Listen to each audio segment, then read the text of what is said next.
Hi. Andrew Kazier with the All Elite Podcast. Just wondering if you have any interest in the future of doing like managing or any agent work in AEW or maybe another company in the future? Yeah, right now, obviously I've been wrestling over 20 years now. So this is just audio or is this video? Both. Okay. I've been wrestling over 20 years now, and so there's something I really like about, yesterday we had a match at MCW, and I really enjoy breaking down the psychology and I really like wrestling a match and then breaking it down, especially for the younger guys who maybe not understand it. So yesterday we had this big 6-man, and it was so much fun to do the match, get the reactions, and go back and say, this is what worked, this is why it didn't work, this is what we need to work on. And so if you're doing that while helping some younger talent, or even while in the matches, it is something I really like. I just have a weird brain for that kind of stuff, so it's something I really enjoy, is the aspect of the puzzle of putting a match together, and in turn putting a show together too. So always open to do that stuff. I do a lot of it with my own stuff at Ring of Honor, and just all the independents and the touring I do. So it's always, yeah. I mean, if you haven't understand now, all the different aspects that I do of wrestling, with podcasts and YouTube and documentaries and comedy and wrestling and commentary. Obviously, I'm someone who's going to be around for a long time, and I like doing all aspects of it. Yeah, thank you. That's a good question. Now that we're 5 episodes into NWA Power, what are your thoughts so far? I mean, it's been great response. Yeah, and NWA Power has been crazy response, and we just did the 2 tapings. And a lot of us, when we were doing I think going into the tapings, we were like, this will be another weird thing that we just do. And while doing the tapings for NWA Power, we all felt like, hey, this is going really well, and this is really seems to be something. And the aura of the studio and the people really coming along with us on the ride, they were really into the matches. Everybody from start to end. There were 4-hour days. We could tell it was something fun, so it's so cool to see that translate to everybody online. And I'll do some TV stuff, and I won't hear anything, and then I did the 1 week of NWA Power, and my timeline is just blown up. So I think that's when something's really catching on. So it's really cool. Yeah. Yep. You'll be heading off to Japan soon for World Tag League. Correct. How excited are you to team with Yano? Well, I'm super excited to be tagging with Yano for New Japan. I think I'm more excited that the fans are gonna get that, because when we tagged at Honor Rising in Japan for Ring of Honor in Japan at Korakuen, there was something so special. And then when we wrestled each other at the New Japan Cup, the feedback, I thought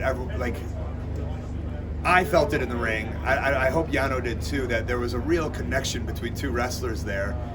And I don't think they would have put us in the tag league, but I suggested it to a couple higher powers in New Japan, and then it was suggested to obviously Gato. And when it went to Gato, he was like, oh, that's a great idea. And a little bit of me was sad, I mean, I don't know because I wasn't there, but a little bit was sad, I wish he would have been oh, of course we're gonna do that. But it was brought to him, it was presented to him, and he was like, yeah, of course. And so that's kind of how it came about.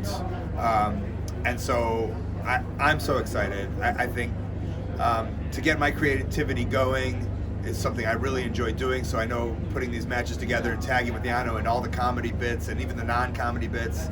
And I'm hoping every match is a must-see match. It's a 3-week tour. It's gonna be a long tour, and I just hope we do different weird stuff every night. And, when I was maybe 5 years in the business, I had this weird oh, maybe someone will take me to Japan and I'll become this weird star, this American star. That's how you think.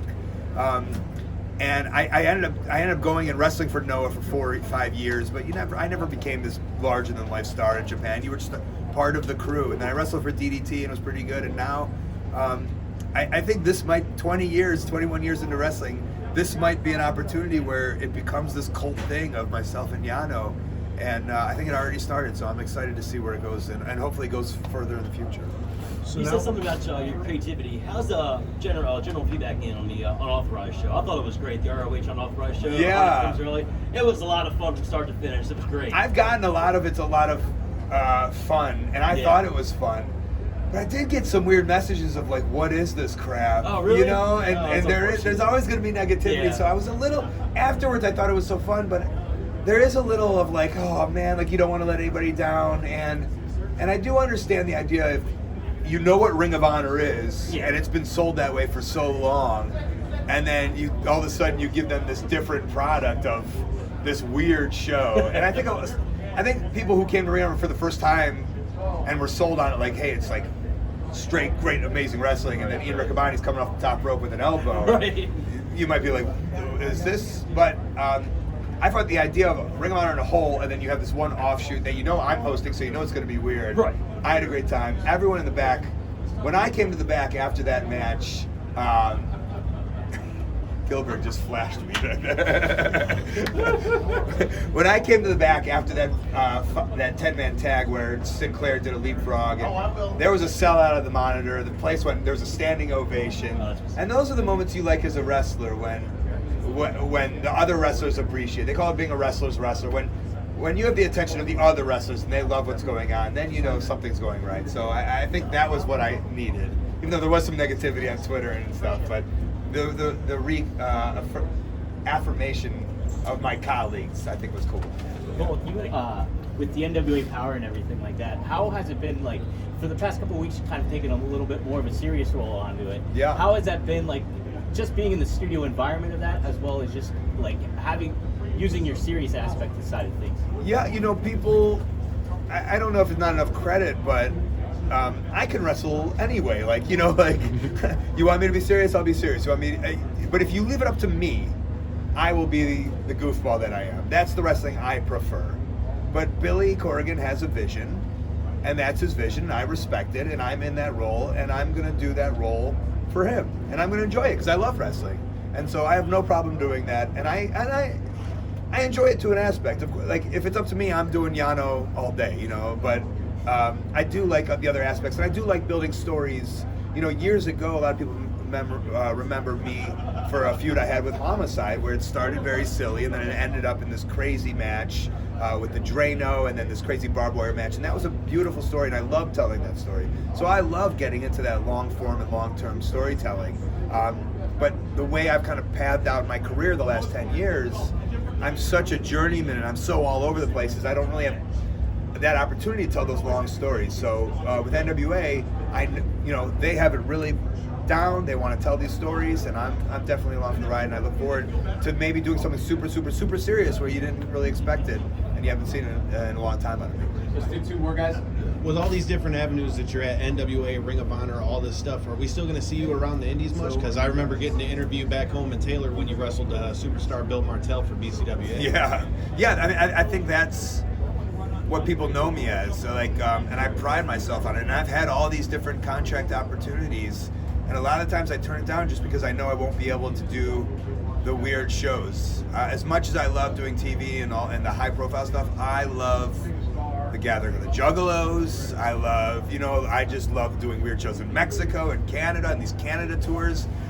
To me, that's just as fun as doing the higher profile stuff, and to me, that's wrestling. So I'm always very careful of making sure I don't put myself in a box or corner that I don't want to be in, because I want to do the other stuff. I love being on the road. I love doing the weird stuff. I love independent wrestling. It's so weird.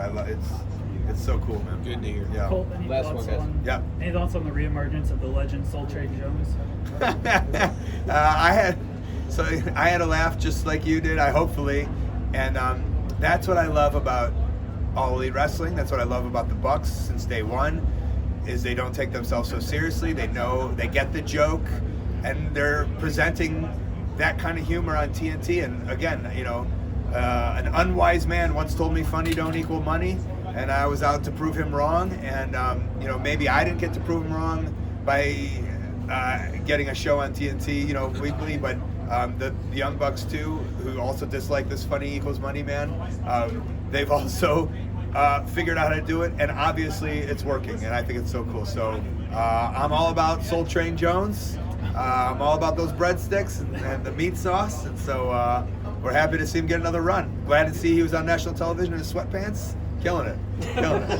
Thank you, guys. Thanks, Colt.